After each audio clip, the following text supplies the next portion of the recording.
სალამის გარეშე მოვესალმები ყველას.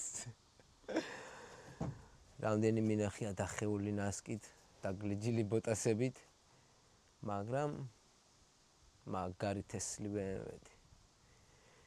და მგონი მოვიდა დრო გაჩვენოთ ჩვენი ერთ-ერთი პრასტოი, მაგრამ არც ისე პრასტოი. ანუ პრასტოი ესე რუსული სიტყვა, ხო? ანუ ჩვეულებრივი BMW. მოგესალმებით მეგობრებო, ეს ჩვენი მორიგი ვიდეო არის, რაღაც გარკვეული პაუზები გვაქვს, მაგრამ ჯერჯერობით ამ ეტაპზე ვერ გავეკეთით მაგას, მაგრამ აუცილებლად დავლაგდებით, დროის ფაქტორია. და როგორც კომენტარებში ბევრი გვიწერდით და როგორც ვარ შეპირებული, რომ დავასრულებთ ჩვენი მანქანების, ანუ კერძოდ ჩემი მანქანის გარაჟს, ყველა მანქანას გაჩვენებთ და შემდგომ უკვე დავიწყებთ უშუალოდ ვიდეოების ჩაწერას სხვა ფორმატებით. და თქვენს წინაშე არის ჩემთვის და არა მარტო ჩემთვის ერთ-ერთი საუკეთესო E46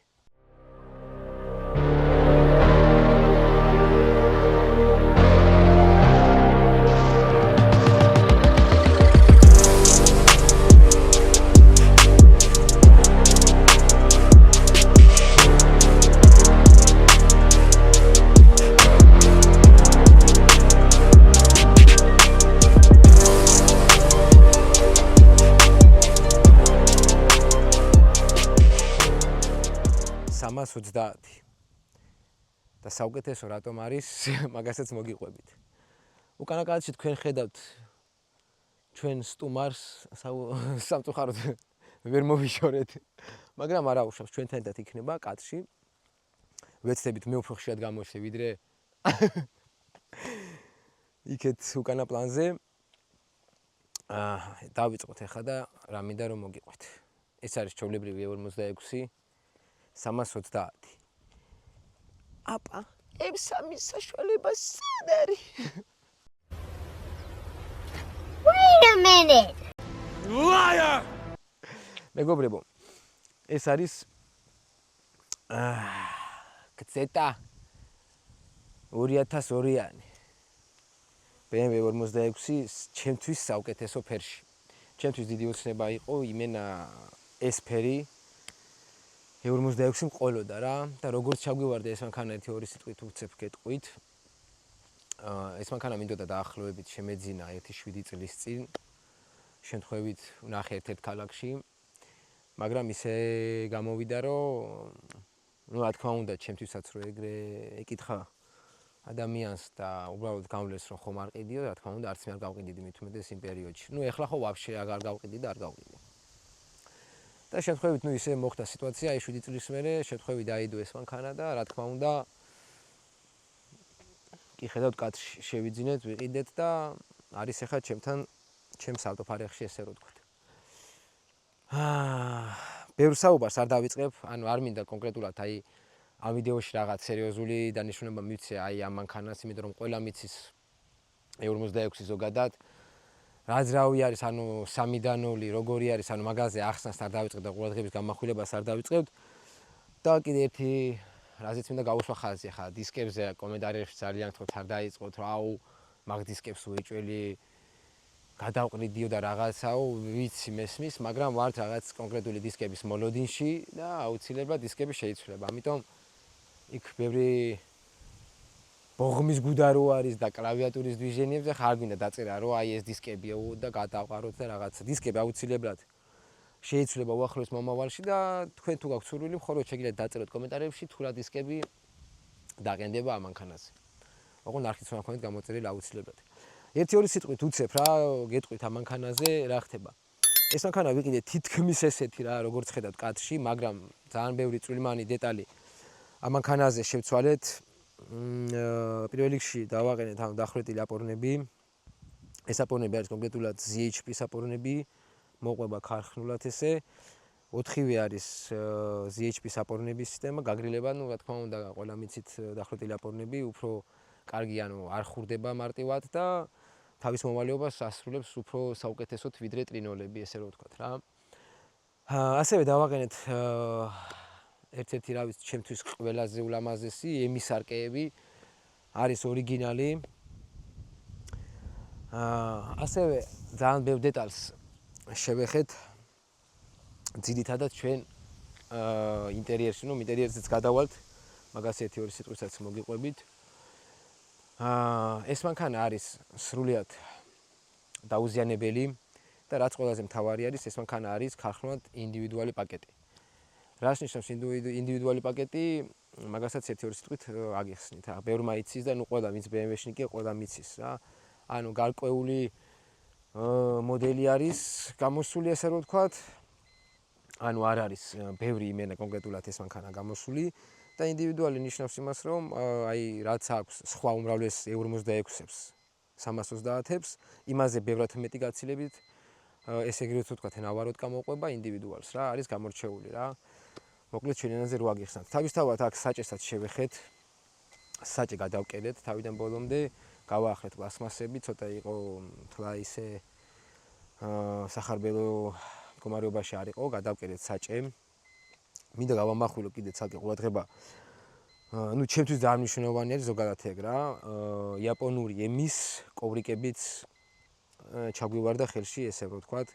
ძალიან მიყვარს მე თან იაპონური ნაწილები ხო ვაფშე და ნუ მით უმეტეს ხალიჩები არის ჩემთვის ერთ-ერთი მნიშვნელოვანი და პირველი. თავისთავად აყენდა მანქანაზე M3-ის E56-ის პრიბორი, რაც ძალიან იშვიათობა არის დღესდღეობით და ბევრი ეძებს, ბევრი ცდილობს დააყენოს და ნუ არის შოება სამწუხაროდ.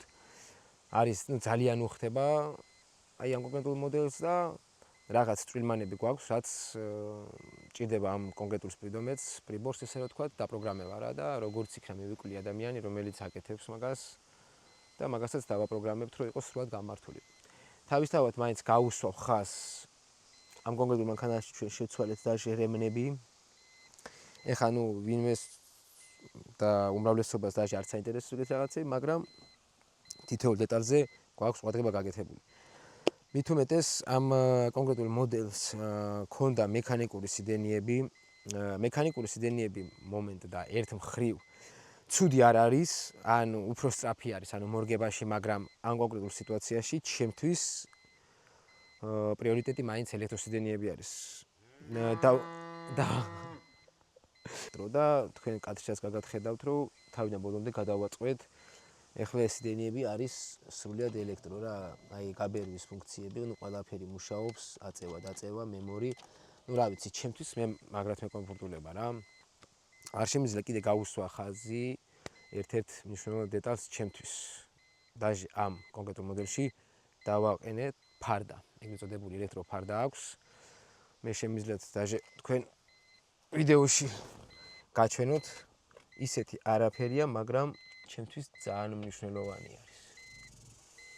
ძალიან რედკი დეტალი არის და რა ვიცი, მე მაგრად ვკაიფობ ეგეთ დეტალებით რა.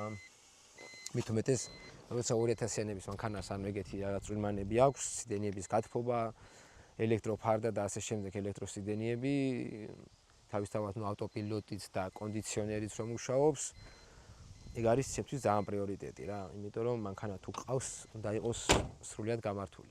მე ესე ვთვლი, მნიშვნელობა არ აქვს ასაკს. 2000-იანების იქნება თუ ახალი.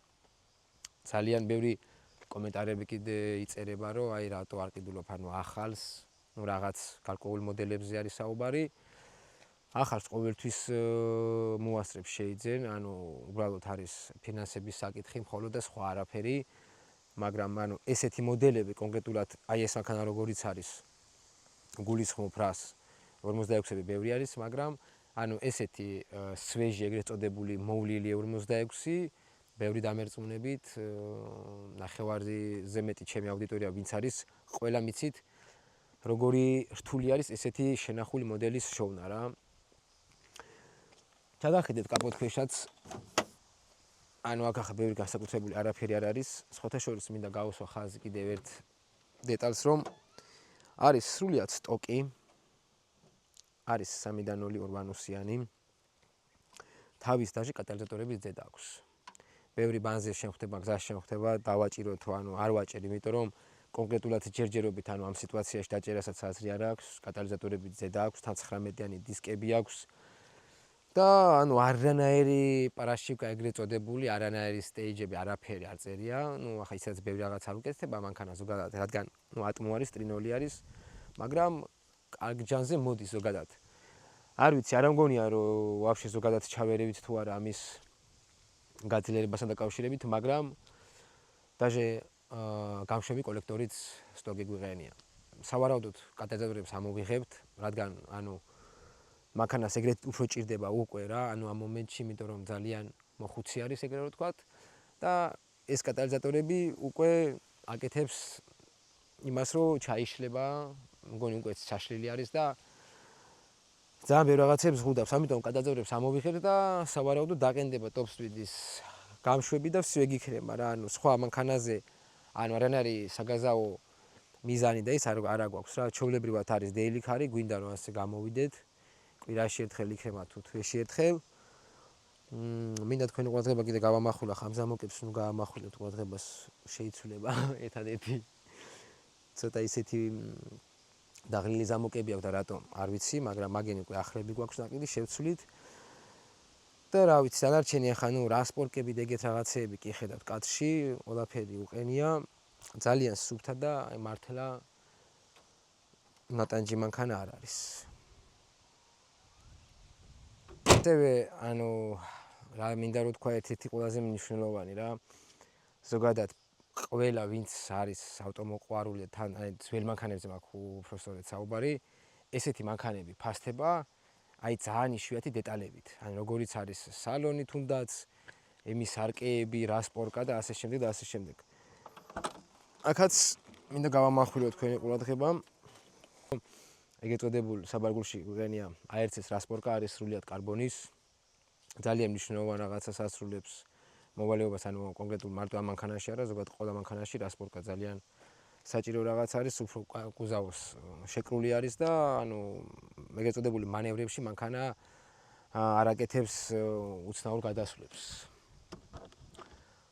ასევე მინდა მეგობრებო გაჩვენოთ ერთ-ერთი BMW-შნიკური ისეთი დვიჟენია, ყველა ეგრეთ წოდებული ჭანჭიკი თავის ადგილას არის, კლუჩი.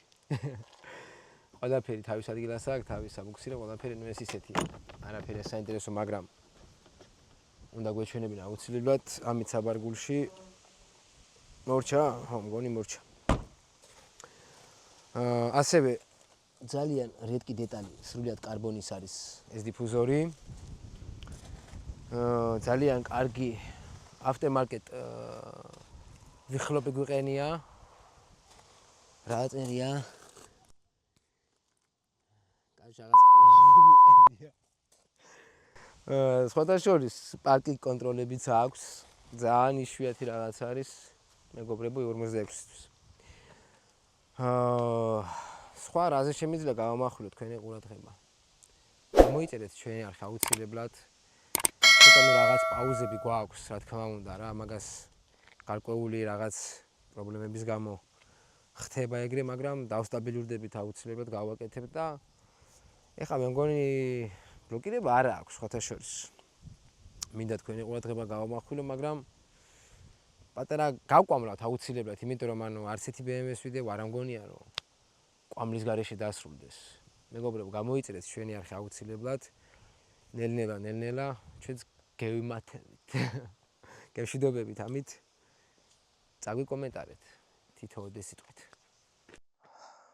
საერთოდ ამავიწდა ერთ-ერთი ყველაზე სუფთა ადგილი მინდა გაჩვენოთ მეგობრებო. კონკრეტულად ამ მოდელში, ამ მანქანაში, ანუ ჩემ მანქანაში, არ ვიცი სხვასა როგორ არის.